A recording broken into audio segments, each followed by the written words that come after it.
자, 종교개혁을 볼 텐데요. 십자군 전쟁의 패배 이후로 교황권은 약화되었고요. 또 르네상스가 확대되면서 더 이상 교회의 인간이 의지하지 않는 거죠. 인간성을 회복하려는 움직임이 많아지게 됩니다. 이때 이제 교회의 부패에 대한 비판도가 좀 더 많아지게 되고 개인의 신앙과 이성을 중시하면서 신교 일명 프로테스탄트가 만들어지게 됩니다. 프로테스탄트는 종류가 세 가지가 있는데 먼저 독일에서 출발한 루터부터 보겠습니다.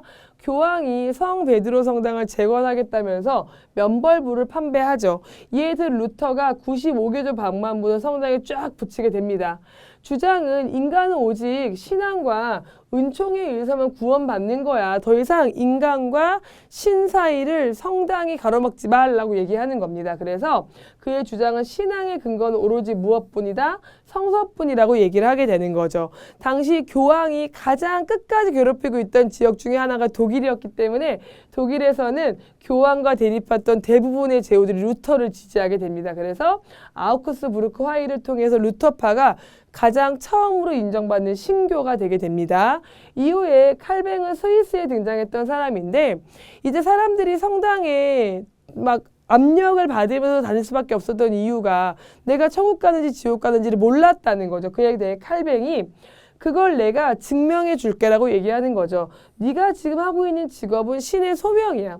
네가 신의 소명을 근면하고 절약하며 성실하게 수행한다면 너 되게 많이 경제적 이유는 추구하겠지. 그게 신이 너를 사랑한다는 증거야가 되는 거죠. 그래서 예정설이 나오게 되고 이를 통해서 경제적인 부를 획득하고 있었던 상공시민층이 급격하게 칼뱅파가 됩니다. 그래서 상공시민층의 압도적 지지를 받았던 게 칼뱅이라는 걸 기억하시면 되고요.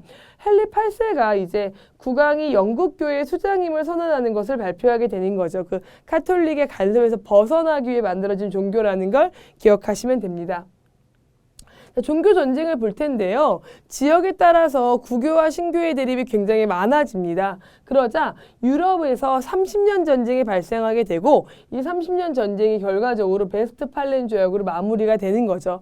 베스트 개인의 신앙의 자유를 인정하게 되는 거고 이때 칼뱅파가 승인된다라는 걸 기억하시면 됩니다. 앞으로 종교는 루터파는 독일과 북유럽을 지역으로 전파가 될 것이고 칼뱅은 서유럽을 중심으로 전파가 되는데 지역마다 부르는 이름이 다 달라집니다. 하지만 이름이 달라져도 칼뱅을 지지하는 사람은 상공 시민층이고 앞으로 이들이 자본주의 발달에 굉장히 많이 기여한다는 걸 아시면 됩니다.